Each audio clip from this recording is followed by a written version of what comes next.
thousands of people have been forced to flee wildfires in Western Canada that were triggered by abnormally high temperatures, sometimes exceeding seasonal averages by 10 degrees Celsius in early May.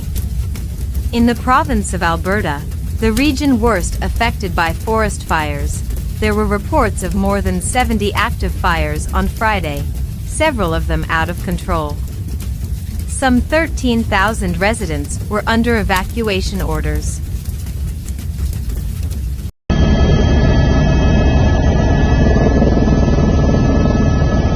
According to the latest survey from the Canadian government, Western and Central Canada, where a large part of the country's agricultural land is concentrated, are currently experiencing abnormally dry conditions and even severe drought in places.